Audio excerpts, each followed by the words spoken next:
President Trump के ऐतिहासिक शपथ ग्रहण समारोह में चीन के राष्ट्रपति शी जिनपिंग बुलावे के बाद भी नहीं पहुंचे। इनविटेशन के बावजूद जिनपिंग के ना जाने के गंभीर मायने निकाले जा रहे हैं। ताइवान पर अमेरिका के रुख से खफा शी जिनपिंग नया वॉर फ्रंट एक्टिव कर सकते हैं। वहीं किम जोंग उन ने भी ट्रंप को शपथ लेने के दिन ही टेंशन दे दी है। ट्रंप ने इजराइल हमास समझौता करवाया। ट्रंप यूक्रेन रूस को भी युद्ध खत्म करने के लिए मना रहे हैं। ट्रंप ने ईरान पर चाबुक चलाने का प्लान बना लिया। ट्रंप ने तुर्की को हद में रहने की बाउंड्री बना दी है। ट्रंप सभी प्रॉब्लम्स का सॉल्यूशन तलाशने का दावा कर रहे हैं, सिवाय एक टेंशन के। ये टेंशन है ड्रैगन यानी विस्तारवादी चीन। क्या प्रेसिडेंट ट्रंप दूसरी पारी में चीन से पुरानी खुन्नस निकाल पाएंगे? क्या ट्रंप ताइवान को सुरक्षा की गारंटी देने जा रहे हैं? क्या ट्रंप की सेकेंड इनिंग जिनपिंग पर भारी पड़ने वाली? वॉशिंगटन डीसी के पेनसिल्वेनिया एवेन्यू पर विश्व बिरादरी की निगाहें टिकी हैं। प्रेसिडेंट ट्रंप शपथ लेने के साथ ही एक्शन में आ गए हैं।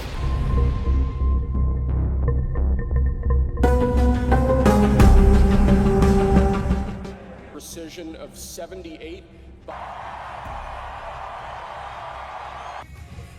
ताबड़तोड़ फैसले उन्होंने सुना दिए हैं। कई ऐसे मसले हैं जिन्हें ट्रंप ने चुनाव जीतने के बाद से टॉप प्रायोरिटी पर रखा है। अब उनके निपटारे का टाइम भी आ गया है। ट्रंप की विश लिस्ट में सबसे पहले इजराइल बंधक संकट का खात्मा था, जिसमें उन्हें कामयाबी मिल गई। मगर ट्रंप के लिए सबसे बड़ी मुसीबत जो है उसकी काट वो तलाश पाए हैं, इस पर सस्पेंस है। इस मुसीबत का नाम है चीन।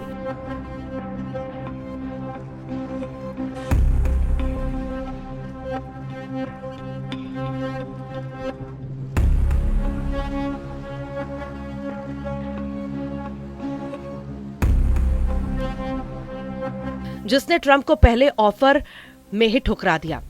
ट्रंप ने बड़े अरमान से चीन के राष्ट्रपति शी जिनपिंग को अपने शपथ ग्रहण में न्योता दिया था, लेकिन चाइनीज प्रेसिडेंट ने ट्रंप के बुलावे पर भी शपथ ग्रहण समारोह से दूनी बना ली। ट्रंप के शपथ ग्रहण समारोह में राष्ट्रपति जिनपिंग की जगह उपराष्ट्रपति हान झेंग शामिल हुए।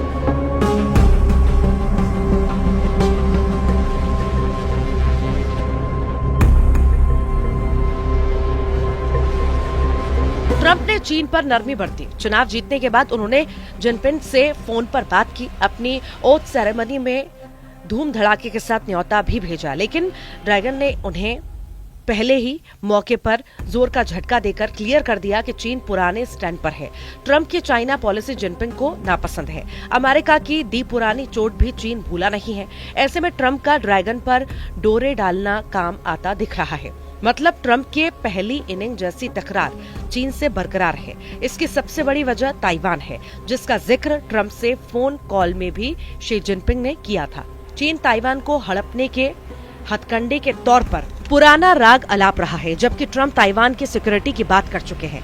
बस ताइवान को सुरक्षा के बदले कुछ कीमत ट्रंप जरूर चुकाने को कह रहे हैं। ये बातें ट्रंप ने चुनावी प्रचार में कही थी।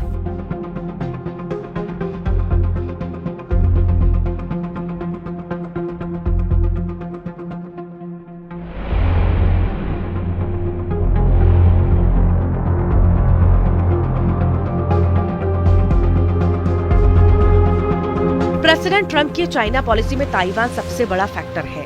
इसे ऐसे समझा जा सकता है कि अमेरिका ने चीन के लाख विरोध के बाद भी ताइपे में अपना कार्यालय बना रखा है। अमेरिका ने ताइपे में एक बड़ा वास्तविक दूतावास रखा है, जिससे ताइवान में अमेरिकी संस्थान कार्यालय संयुक्त राज्य अमेरिका में ताइवान के वास्तविक दूतावास का दूसरा नाम भर है। ऐसा इसीलिए क्योंकि अमेरिका ने ताइवान को एक देश के रूप में मान्यता नहीं दी है। ऐसे में अमेरिका वहां आधिकारिक रूप से दूतावास नहीं खोल सकता, लेकिन अपनी जरूरतों को पूरा करने के लिए आर्थिक और सांस्कृतिक कार्यालय खोलकर सुपर पावर ने चीन को सीधा चैलेंज दे रखा है। साल 2016 में चुनाव जीतने के बाद ट्रंप ने पहला फोन कॉल ताइवान की तत्कालीन राष्ट्रपति साई इंग वेन को लगाया था, जिससे चीन बेहद नाराज हुआ। ट्रंप ने पहले कार्यकाल में वरिष्ठ अधिकारियों को ताइवान भेजा, जिसमें तत्कालीन स्वास्थ्य सचिव एलेक्स अजार भी शामिल थे, जो 4 दशक बाद ताइवान जाने वाले सर्वोच्च स्तर के अमेरिकी अधिकारी थे। ट्रंप प्रशासन अपने पहले कार्यकाल के दौरान ताइवान को जमकर हथियार सप्लाई कर चुका है, तो वहीं चीन ने ट्रंप प्रशासन में विदेश मंत्री रहे माइक पोम्पियो पर प्रतिबंध लगा दिया था। माइक पोम्पियो को ताइवान को खुले समर्थन के लिए भी जाना जाता था।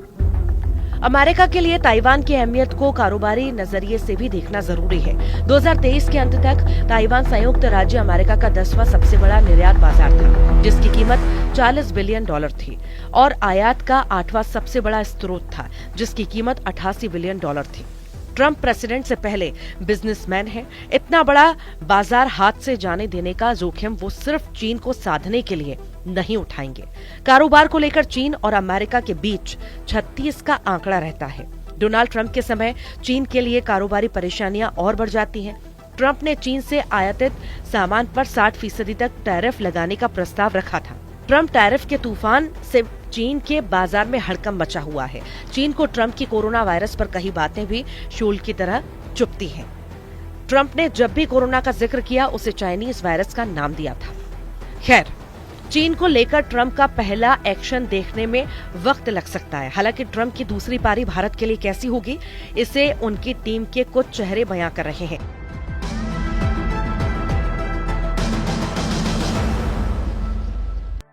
अमेरिका के 47वें राष्ट्रपति के रूप में ट्रंप ने जो टीम बनाई है, उसमें भारतवंशियों का डंका बज रहा है। ट्रंप ने 5 भारतवंशियों को अपनी टीम में अहम पद दिए हैं। जिन 5 भारतीय अमेरिकियों को ट्रंप सरकार में खास जिम्मेदारी दी गई है, उनमें श्रीराम कृष्णन को व्हाइट हाउस के लिए सीनियर AI पॉलिसी एडवाइजर के रूप में चुना गया है।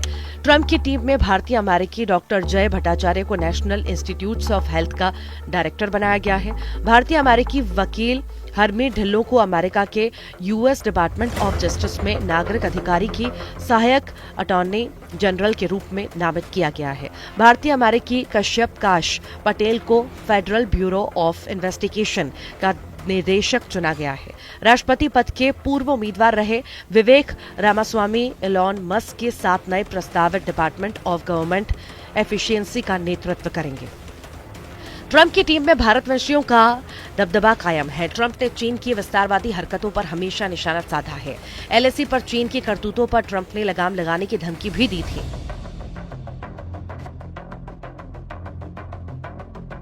अपनी दूसरी पारी की शुरुआत में ही ट्रंप ने भारत और चीन के दौरे की ख्वाहिश जताकर यह भी साफ कर दिया है कि उन्हें भारत जैसे दोस्त की दरकार है, तो चीन जैसे विरोधी को सुधारने का दम हम भी वो रखते हैं। एशिया महाद्वीप में ट्रंप के लिए दूसरी सबसे बड़ी टेंशन उत्तर कोरिया के तानाशाह किम जोंग उन बन गए हैं, जिनसे पहले कार्यकाल में की गई दोस्ती अब बेईमानी हो चुकी है। किम जोंग उन अब खुलकर अमेरिका विरोधी खेमे में होने का ऐलान कर रहे हैं। किम ने रूस में सेना भेजकर भी अमेरिका को नाराज कर रखा है।